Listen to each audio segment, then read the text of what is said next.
Olá, irmãos queridos, que bom, estamos juntos mais uma vez, partilha entre irmãos da comunidade Bom Pastor.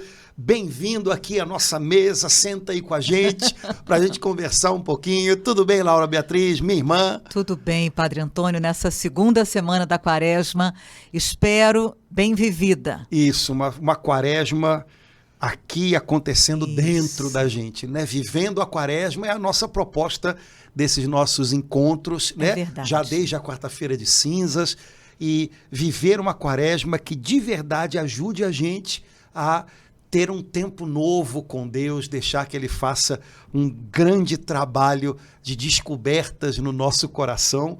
O Espírito Santo é craque em nos ajudar a descobrir aqui dentro o que há de bom, o que há de não tão bom, que precisa ser mudado, né? Então, vamos dar as mãos a Ele e deixar que Ele nos conduza. Mas... Até agora, nesses podcasts, já tiveram algumas palavras que nos ajudaram muito, né, Padre Antônio? Firmeza, exame de consciência, né? Não desanimar. Foram algumas palavrinhas assim que nos ajudaram a viver, fora a própria palavra da quarta-feira de cinzas, né? Oração, o jejum e esmola, foram palavras assim que nos ajudam a viver melhor, a compreender melhor a Quaresma. Para a gente ficar esperto, não é isso? Estamos compartilhando a palavra que inspirou o Papa Francisco na sua carta, né, para a Quaresma desse ano, lembrando aos irmãos que não puderam estar com a gente semana passada, que podem dar uma olhadinha lá, né, na nossa lista, deve ter já lá a nossa partilha da outra semana. A palavra que o Papa escolheu como palavra norteadora da nossa Quaresma esse ano é Gálatas capítulo 6. Versículos 9 e 10. 9 e 10, é isso. Eu já não enxergo mais nada, então eu estou aqui precisando de uma Bíblia daquela com letra grande. A minha mas eu hoje não trouxe. Então vamos lá. Gálatas 6, 9 e 10. Aqui na Bíblia, de edição Jerusalém, diz assim: não desanimemos na prática do bem, pois se não desfalecermos, a seu tempo colheremos. Por conseguinte, enquanto temos tempo, pratiquemos o bem para com todos, mas, sobretudo, para com os irmãos na fé. Vou ler aqui na tradução da Ave Maria, Gálatas 6, 9 e 10. Não nos cansemos de fazer o bem, porque a seu tempo colheremos, se não relaxarmos. Por isso, enquanto temos tempo, façamos o bem a todos os homens, mas particularmente aos irmãos na fé. Agora, assim, novamente, debruçando lento essa palavra, é um apelo, assim, forte, né, Padre Antônio? Eu achei interessante que aparece a palavra tempo 2 vezes, né? Então, a seu tempo colheremos. E pratiquemos o bem enquanto temos tempo. É interessante porque parece que a gente inverte um pouquinho as coisas aqui. Ele diz para a gente não desfalecer, porque a seu tempo colheremos os frutos do bem que realizamos. E ele diz, enquanto temos tempo, que é o agora, façamos o bem. É engraçado porque a tendência humana da gente é fazer o contrário. É imaginar que o bem que a gente pode fazer pode ficar para depois, né? Por que eu vou fazer hoje que pode ficar para amanhã? Não é assim que a gente pensa? E, por outro lado, a gente não quer esperar que os frutos amadureçam. A gente quer fazer as coisas e logo colher os frutos, coisa que não acontece, né? Nenhum fruto é colhido no mesmo dia em que a semente é plantada. É engraçado porque parece que a gente anda desincronizado do tempo de Deus. A gente tem que acertar esses ponteiros, rapaz. Senão não vai, né? Se a gente não acerta o relógio da gente com o de Deus, se a gente não vive na perspectiva de Deus, que no fundo é a perspectiva da eternidade, a gente vai lidar mal com o nosso tempo. A gente não vai saber esperar que os frutos amadureçam, e me parece que o nome disso é ansiedade, né? É querer fazer as coisas. É engraçado, né? Porque Paulo usa uma metáfora aqui que é colher. Então, a gente não pode fazer um fruto, a gente não pode aprontar. Ninguém talha rapidinho uma maçã, a não ser uma maçã de cera, que não dá para comer, né? A maçã, o fruto, ele tem que amadurecer no tempo dele. Então, Paulo, de alguma maneira, está dizendo, olha, cuidado com a ansiedade que não deixa o fruto amadurecer. Cuidado com a ansiedade que, inclusive, causa desânimo, porque a gente tem a impressão de que não valeu a pena. Tá vendo? Nada mudou. Porque ainda não deu tempo, o tempo de poder frutificar. Exato. E aí colher. Exato. E, por outro lado, como a gente desperdiça o tempo que a gente tem de fazer o bem, que é sempre o tempo presente, hoje. Né? O tempo de fazer o bem é sempre o tempo presente. O tempo do trabalho de Deus é sempre o tempo presente. E, por outro lado, é preciso, então, aproveitando o tempo presente, superar a ansiedade, crendo que os frutos vão ser colhidos a seu tempo. E mais ainda, o Papa Francisco, uma vez, eu lembro que quando há pouco tempo ele tinha sido eleito, ele escreveu uma mensagem para o dia de oração pela unidade dos cristãos, para aquela semana de oração pela unidade dos cristãos, que no hemisfério norte acontece em janeiro, né? Antes da festa da conversão de São Paulo. E eu não lembro qual foi o texto bíblico que ele usou, mas ele colocou uma pergunta que é engraçado, porque é a pergunta do ansioso, né? Ele colocou assim, mais ou menos, algumas pessoas vendo esse momento de oração pela unidade que nós estamos vivendo, alguma pessoa talvez vendo o abraço entre o Papa e os líderes de outras igrejas, talvez pergunte, onde isso tudo vai dar? E é a pergunta do ansioso, né? E aí, tá pronto? E aí, já chegamos? E aí, o que deu? O que adiantou? Né? E o Papa dizia assim, não só o onde isso vai dar é bonito de se contemplar e nós vamos contemplá-lo um dia, mas o caminho que se faz até chegar lá também é bonito. E há pessoas que querem tanto a coisa pronta que não percebem o caminho e a beleza do caminho até se chegar a um ponto que a gente possa dizer, pronto, chegamos. A gente pode viver isso no dia a dia. Há pessoas que, por exemplo, em casa, não se cansam de fazer o bem. Então elas amam a família delas e elas lutam pela família delas, às vezes até lutam com a família delas, mas enfim, lutam pela família delas e aí falam uma palavra boa aqui, tentam ajudar o outro ali, tentam estender a mão e dão perdão, mas o problema é que às vezes a gente é ansioso por aquele momento em que tudo vai estar do jeitinho que a gente queria e a gente não percebe que antes de chegar lá, no caminho, um monte de pequenas coisas bonitas estão acontecendo.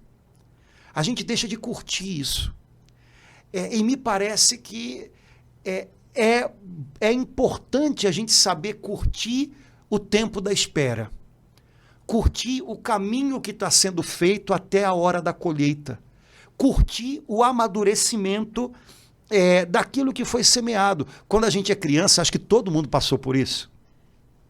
A tia sempre manda fazer aquele experimento, como é que é? Pega um algodão, coloca no lugar molhadinho, bota um grãozinho de feijão ali, porque a promessa vai nascer um pé de feijão. Eu não sei os outros, mas eu, de 10 em 10 minutos, ia lá para ver se já tinha um pé de feijão, que obviamente eu não conseguia apressar olhando toda hora, né? E, no fundo, não virou um pé de feijão, né? Não deu para fazer uma feijoada com que deu. Mas nasceu. Agora, o legal é perceber, olha, brotou um pouquinho. Olha, isso aqui já é um feijãozinho. Olha, perder isso de vista pode tornar a vida da gente muito ruim. Me parece que talvez isso que Paulo diz também seja um pouquinho uma chance para a gente pensar nessas coisas. Não se canse de fazer o bem, a seu tempo colheremos. Agora, enquanto a colheita não chega, curte que está dando um brotinho aqui. Olha, já mudou um pouquinho ali a maneira de falar do fulano. Olha, hoje a gente já conseguiu ter um momento de almoço mais legal. Olha, esse meio do caminho talvez seja ainda mais bonito, porque a gente vai vendo como é que vai amadurecendo um trabalho de Deus ali. Né? Então, perder essas coisas de vista, eu acho que é talvez perder a vivência do tempo, que no fundo é uma grande dádiva de Deus, né? Queimando etapas, né? Em vez de curtir. Tem uma parábola que Jesus conta que o moço plantou e ficou olhando. Na verdade ele não ficou, mas ele disse, olha, o dia vem, o dia vai, né? E o agricultor não sabe como, mas a semente floresce, né? E a ansiedade do agricultor não faria a semente frutificar mais rápido. Eu acho que esse é o negócio para quem é ansioso. A minha ansiedade me consome, mas ela não faz a obra de Deus. Como São Tiago diz, que a ira também não faz a obra de Deus, né? Então, não adianta eu querer fazer as coisas acontecerem.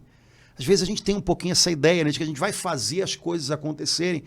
No fundo, depois de um tempo, a gente tem a impressão de que a gente está arrastando um piano nas costas. Eu tenho que fazer as coisas acontecerem, então eu é que dou conta de tudo. Se eu não estiver aqui... Então, meu amigo, é que de repente você está querendo levar todo mundo com você, mas calma. Não é preciso carregar um piano nas costas, né? Acreditar no que está acontecendo, acreditar no que está sendo vivido. Em ambientes em que a gente acredita no que está sendo vivido, no meio do caminho, você pode até ter crises, tensões, mas a coisa vai. Acredito que Nossa Senhora nos ajude muito nisso, Padre Antônio, porque ela ouviu aquela palavra do anjo, passou 5 anos, passou 10, passou 20, passou 30, né? E ela guardou aquela palavra no coração. E Jesus também, meu Deus, aqueles 3 anos com aqueles apóstolos fazendo umas coisas meio esquisitas, pode jogar um raio na cabeça. Olha aqui, mandar a mãe, vem cá, não dá para o meu filho ficar aí do teu lado, direita e esquerda. Pelo menos uma vez se diz que Jesus deu uma suspirada. Eu imagino a suspirada de dizer... Então, Jesus não desanimou, né, Padre Antônio? E nem mudou de ideia, não, agora não é mais Pedro, não. Agora o chefe da igreja vai ser... Não mudou, né? O incrível é que depois que tudo deu errado, porque na hora da cruz todos foram embora, São João não foi, eu acho que porque Nossa Senhora segurou a mão dele, mas Jesus ainda voltou para eles. É como se Jesus dissesse, olha, eu não tenho plano B, eu conto com vocês. Oh, glória a Deus. Oh, glória a Deus. E de fato, ele não desistiu daqueles homens. Cada um com os seus rolos, com as suas dificuldades, né? Porque Jesus sabia que eles só poderiam ser e cumprir tudo aquilo que ele apostava neles quando fossem cheios do Espírito Santo. Ele tem esse olhar de agricultor. Ele falou que meu pai é o agricultor, mas ele tem esse olhar que o senhor mostrou aí do agricultor que sabe que não é... que tem um tempo e mais um tempo. Né? Exato. Jesus é boa maneira de pensar Jesus, e a Bíblia fala isso dele, né? A parábola da boa semente, no fundo, em primeiro lugar, fala do próprio Jesus, né? Ele é o semeador que lança semente em todo tipo de terreno, né? Enfim, São João Batista diz, ele vem com a pá, né? Ele vai, quer dizer, ele de fato é o agricultor, não há dúvida, né? Mas ele tem esse olhar, né? E esse tempo que nós estamos vivendo, a própria Escritura diz isso, é o tempo da paciência de Deus. Todos estamos vivendo debaixo da paciência de Deus. Que nem Jesus com os apóstolos. Exatamente, né? Ele não desistiu da gente, ele ainda acredita na gente, ele ainda aposta na gente. Ele está, de alguma maneira... se alegrando com o nosso amadurecimento. Eu às vezes fico imaginando, meu Deus, como Deus é paciente, né? A gente olha para trás, vê umas coisas que a gente fez, a maneira como a gente fazia, e a gente mesmo diz, como é que alguém aguentou e teve paciência comigo? Pois é, imagina ele, né? Então, reconhecer-se debaixo da paciência de Deus, talvez possa ajudar a gente também a olhar para os outros assim, né? Esse meu irmão, essa minha irmã também está vivendo debaixo da paciência de Deus. O mundo com o olhar cristão é um mundo tão diferente de um mundo de acusações, né? Um mundo tão diferente de um mundo de cobranças de pessoas perfeitas, porque não é isso, né?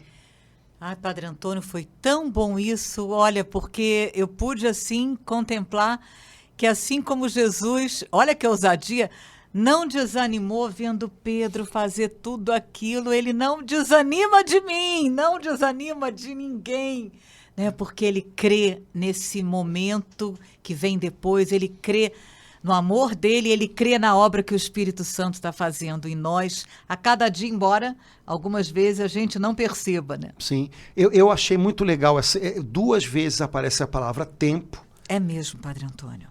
Uma falando do amanhã, o tempo em que colheremos, e uma falando do hoje, o tempo para praticar o bem. Né? Uma falando sobre o saber esperar e outra falando sobre o não perca o tempo que você tem hoje.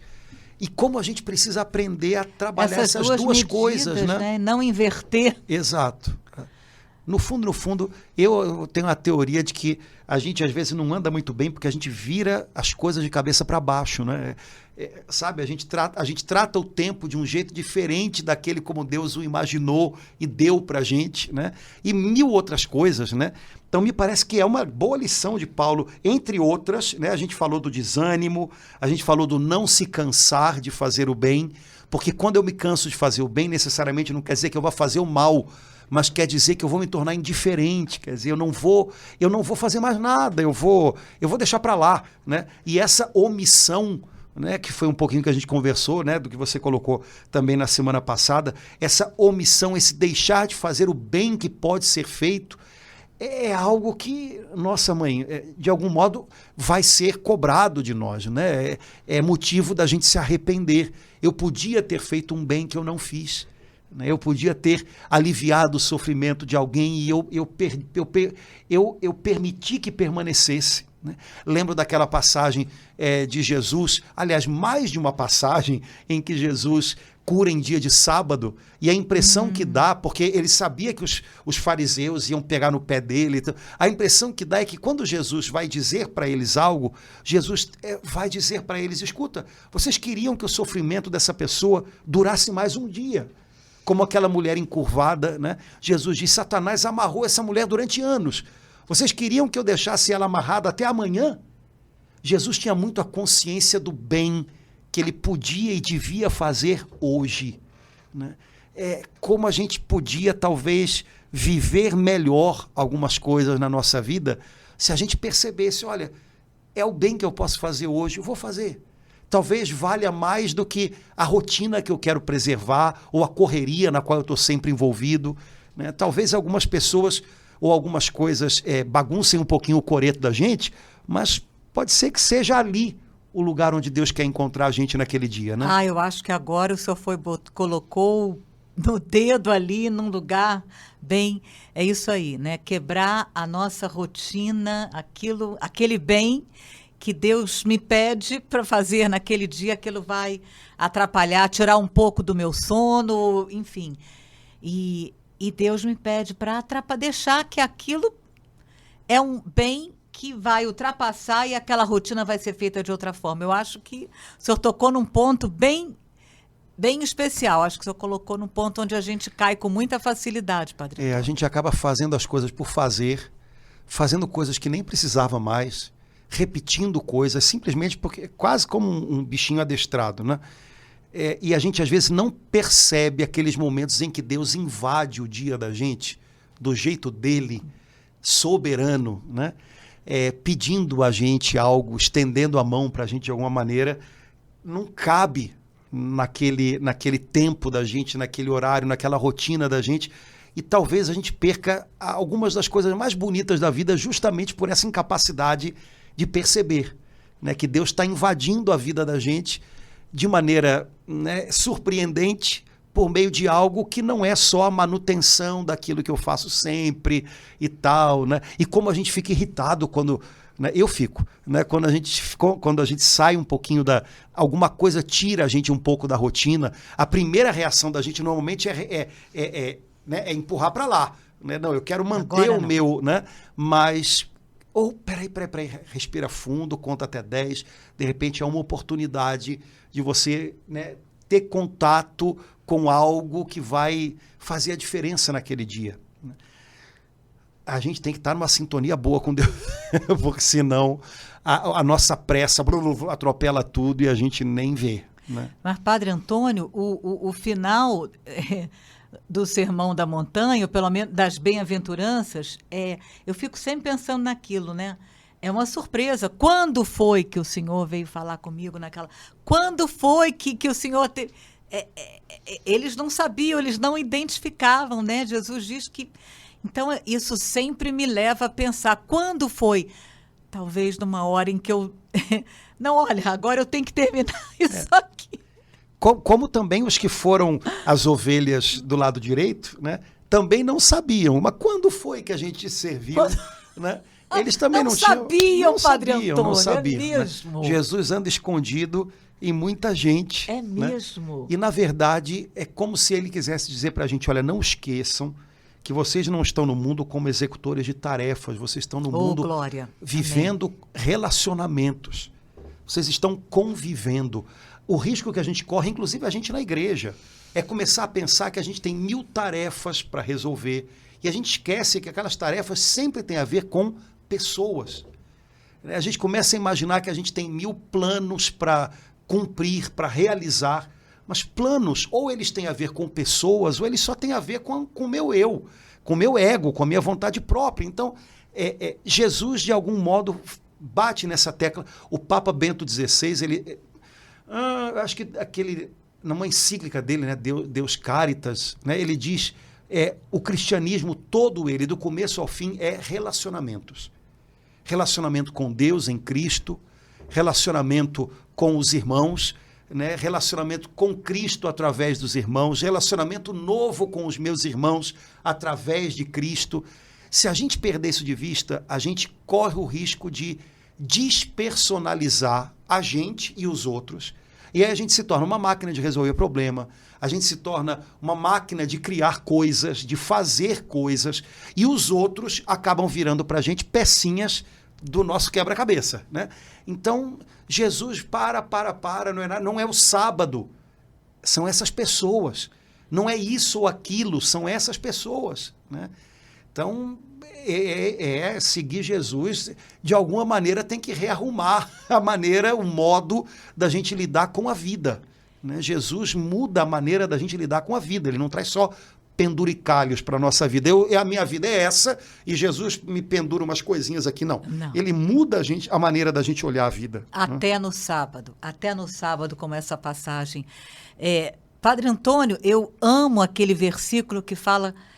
Jesus passou fazendo o bem o tempo todo, e em algumas orações eucarísticas que eu amo diz isso, né?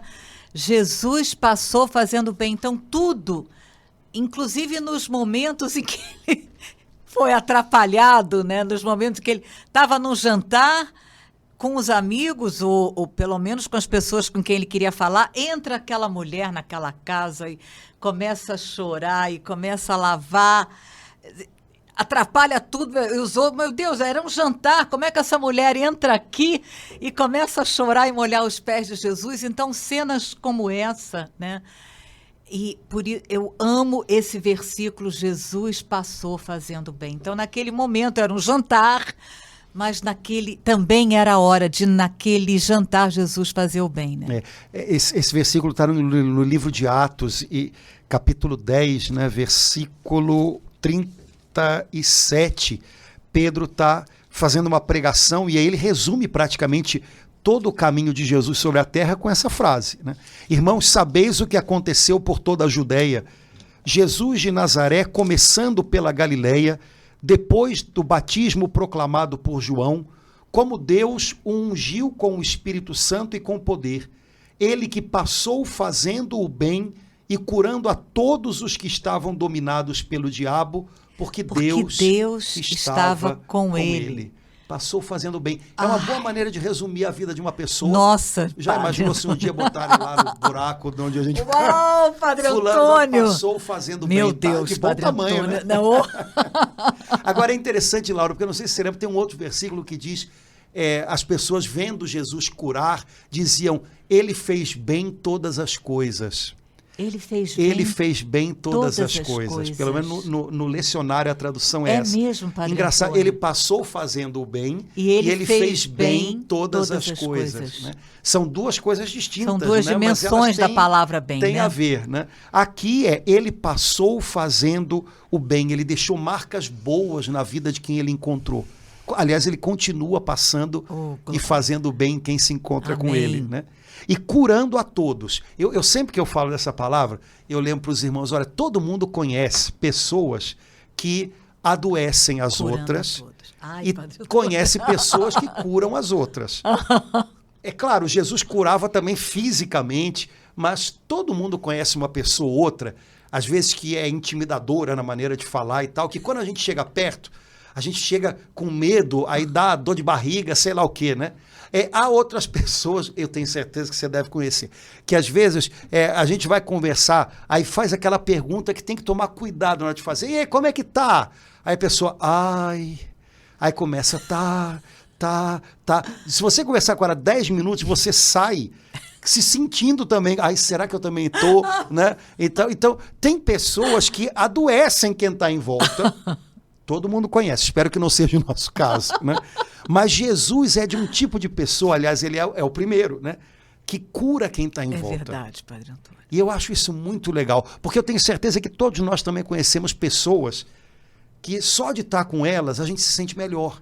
É verdade. Sabe, passou um tempinho com aquela pessoa, a gente já se sente mais vivo, né? O que ela diz é bom, a maneira como ela leva as coisas é bom, né? Se tiver uma palavra de Deus, melhor ainda, anima, encoraja. Acho que nós que somos seguidores de Jesus, né? De vez em quando a gente tinha que se perguntar isso. Atualmente eu estou sendo do tipo de pessoa que adoece os outros, que bota os outros, quem fala comigo daqui a pouco tá... Ou então eu estou sendo como Jesus, uma pessoa que cura os outros. As pessoas podem chegar perto de mim triste, mas eu vou ter uma palavra de ânimo, eu vou ter uma palavra para ajudar, eu vou ter um ouvido para escutar. Que tipo de pessoa eu quero ser? Porque no fundo a gente escolhe um pouquinho, né? Que tipo de pessoa a gente quer ser, né? E me parece que Jesus vai à frente de uma multidão de pessoas que passam curando os outros. Esse é o chamado de Deus para a gente, né? E aí ele termina a frase dizendo que Jesus passava fazendo bem a todos, curando, porque Deus estava com ele. E o bonito é que agora nós que somos batizados, né, podemos dizer a mesma coisa. Olha, o nosso chamado é passar fazendo bem, é passar deixando marcas boas na vida das pessoas, curando quem a gente encontrar no caminho, porque Deus também está com a gente. Né? A gente carrega na gente um potencial, um manancial de cura, né, de salvação, de bondade, que não é nosso, é do Senhor. Né? A gente carrega na gente essa presença do Espírito Santo, que é curadora, né, que quando transborda faz bem para quem está ao nosso lado.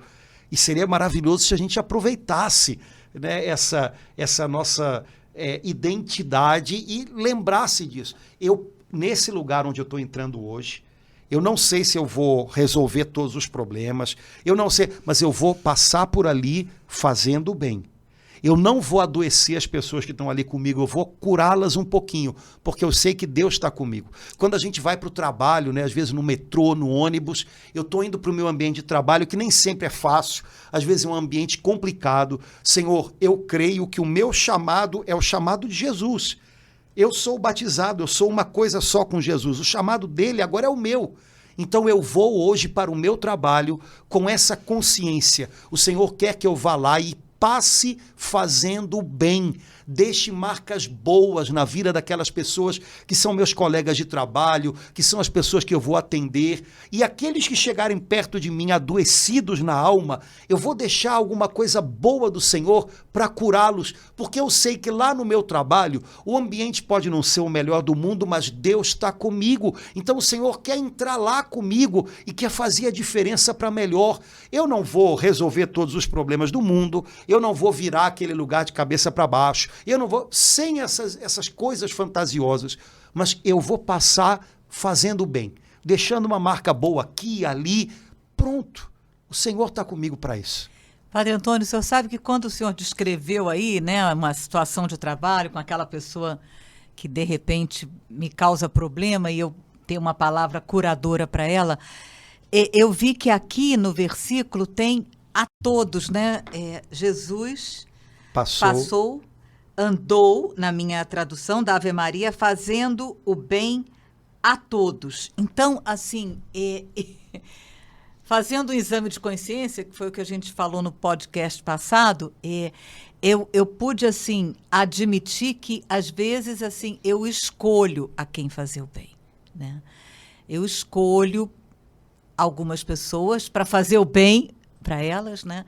E talvez para outras pessoas que também me solicitam um bem, eu já não faço, se eu faço, eu faço de qualquer maneira, ou até não faço. Então, a todos. Jesus fazia o bem a todos, né? E fazia bem todas as coisas. Você falou fazer o bem, mas não faz, né? Faz por menos, como a gente fala, né? Jesus nunca fez por menos, né? Jesus fazia bem feito, o bem que podia ser feito. Aliás, a Beata Helena Guerra, ela tem uma frase, né, mais ou menos assim: não existe nada pior do que o bem mal feito. Nossa, Padre Né? Antônio. Porque dá a impressão de que você fez, mas na verdade você às vezes quis se livrar daquela pessoa, fez de qualquer jeito, né, e tal. E dá uma impressão de que você está seguro, de que você está bem, mas na verdade, se você olhar para dentro, não, eu fiz de qualquer maneira, né?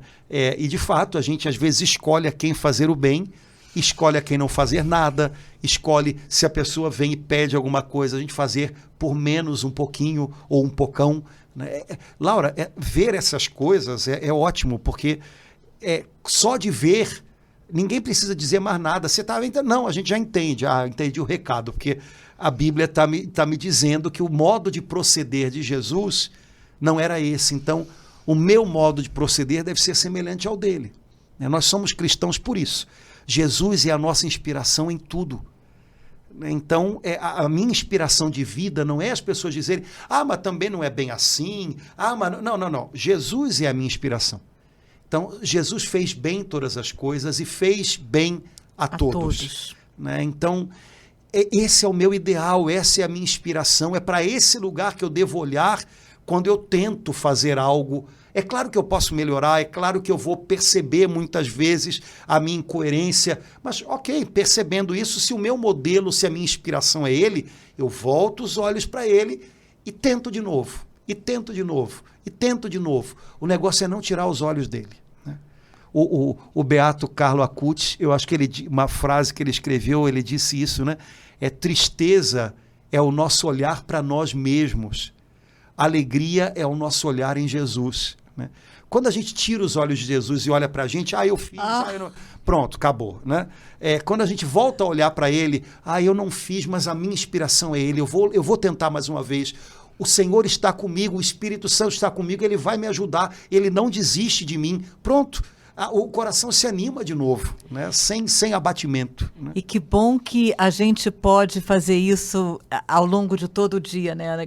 Cada momento. Não, mas de um dia, né?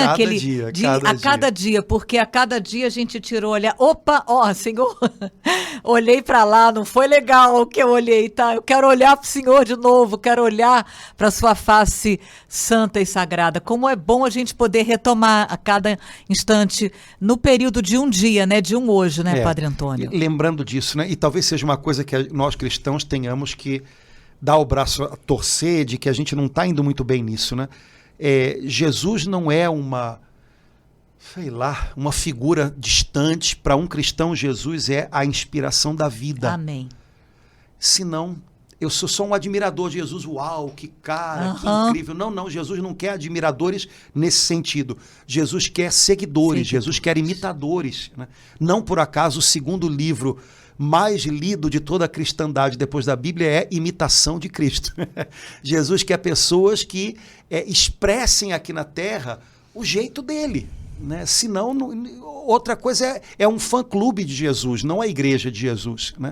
E, infelizmente, a gente vive num tempo de tantos influenciadores, pode ser que a gente se deixe influenciar demais por 1 milhão de outras coisas e não perceba que a influência mais benéfica e mais decisiva da nossa vida de cristãos deve ser sempre Jesus.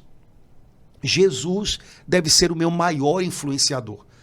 Quando eu tenho decisões a tomar, quando eu tenho um caminho a seguir, quando eu tenho alguma coisa a escolher, peraí, qual é a influência de Jesus nesse momento, na minha escolha, na minha decisão? O que ele diz, se eu faço algo, é porque tem a ver com ele, é porque não tem a ver com ele, trazer Jesus para esse lugar que não é o lugar de onde um admirador enxerga o seu ídolo, mas é o lugar de onde o seguidor enxerga o seu Senhor e o seu Mestre, seguindo os passos, colocando os pés nas pegadas dele. Isso é fundamental, porque senão a gente entende Jesus de um jeitinho que eu acho que não é bem o que ele tinha imaginado, não. Enquanto o senhor falava, eu lembrei daquela palavra, me ajuda, Padre Antônio, o Senhor preparou de antemão as boas obras que determinou para que nós as praticássemos. Quer dizer, ele tem boas obras que... A cada dia tem o bem, ele preparou, que eu não sei, boas obras para que eu faça. Se eu não tiver assim, nessa comunhão, eu vou deixar de fazer aquele bem. Ai, Padre Antônio. E vou querer ficar fazendo 1 milhão de outras coisas que às vezes não tem nada a ver. Esse é que é o problema da gente, né? Às vezes a gente deixa de fazer o simples bem que o Senhor pede da gente naquele dia e fica com a cabeça a mil, tentando imaginar 1 milhão de coisas legais ou boas para fazer. Quando, na verdade, o segredo é descobrir o que ele pede de mim hoje. É a pergunta do servo, né? É engraçado, algumas semanas atrás a gente teve o retiro do clero, né? Que foi online, né? Mas o pregador, num determinado momento lá de início da pregação, ele foi fazer a oração inicial, né? E ele falou de um jeito bonito, né? O Senhor Jesus, o nosso Senhor Jesus. Quando ele falou aquela palavra Senhor, ele falou de uma maneira tão bacana que me bateu lá dentro. Eu falei, cara, dizer que ele é o meu Senhor significa que ele é o meu dono. Significa que eu tenho que estar atento ao que ele quer de mim. Ele é o meu Senhor. Então, quem tem direito sobre mim é ele. Quem diz o que é e não é ele. E isso é muito grande. E nós nos acostumamos a chamar Jesus de Senhor, mas esquecemos um pouquinho, né, do quanto isso é. Então, hoje, Senhor, o que o Senhor quer de mim? Qual é a boa obra que o Senhor espera de mim hoje? Eu não quero fazer 10 milhões de outras e não fazer só aquela que o Senhor pede de mim hoje. E às vezes hoje ele diria, olha, hoje eu gostaria que você não descurasse da sua vida de oração. Hoje eu gostaria que você desse uma ligadinha para aquela pessoa de quem você está lembrando essa semana. Você dá uma ligada, vê como é que ela está. Hoje eu gostaria que você acabasse com aquele mal-estar, com aquele seu colega de trabalho. Vai lá, pergunta se ele está precisando de uma ajuda. E às vezes o Senhor só quer aquilo. E a gente acha que ele quer que a gente faça a terra girar em outra direção, entendeu?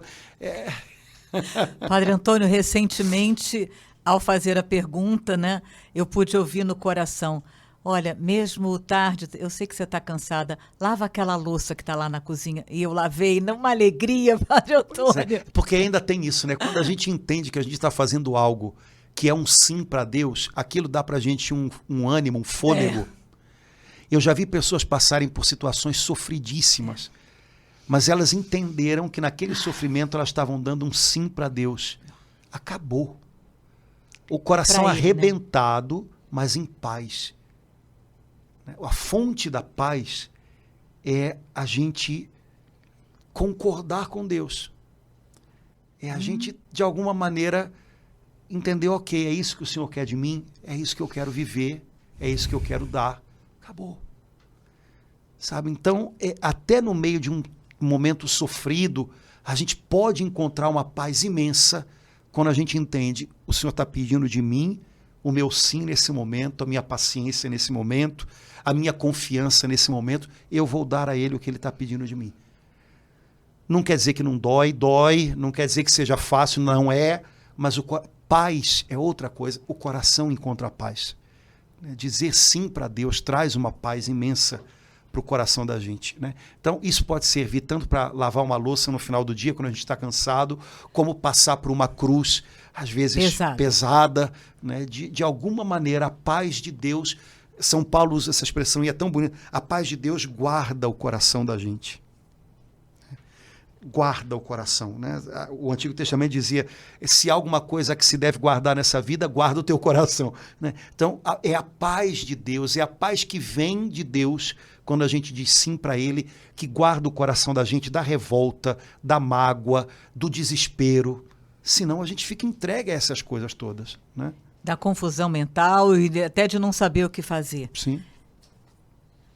Ai, muito bom, muito bom. Laura, mas acho que a gente tem que parar por aqui, né? Senão a gente vai viajando. Já está na hora? Já está na hora. Senão os irmãos já estão dormindo em casa e a gente continua falando. Eles vão acordar de manhã cedo e a gente já vai estar aqui falando. Então, maravilha. Laura, estamos vivendo a nossa quaresma agora com a ajuda da passagem que o Papa Francisco escolheu para essa quaresma, para sua carta, né?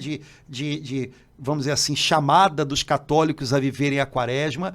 Acho que essa passagem belíssima, bem pé no chão, que ajuda a gente, né, a enraizar. Assim, toda a fantasia, né, da gente. Exato, o Evangelho não é uma fantasia, o Evangelho é poder de Deus, é vida de Deus para quem o obedece no dia a dia, né? Amém, então, Padre Antônio. Papa Francisco, obrigado pela dica, pela chance aí de irmos até a Carta aos Gálatas com essa passagem. Mas vamos prosseguir a nossa quaresma e semana que vem, se Deus quiser, a gente se encontra e se encontra com os irmãos também. Não é isso? Maravilha. Laura, abração. Irmãos, valeu. Até logo.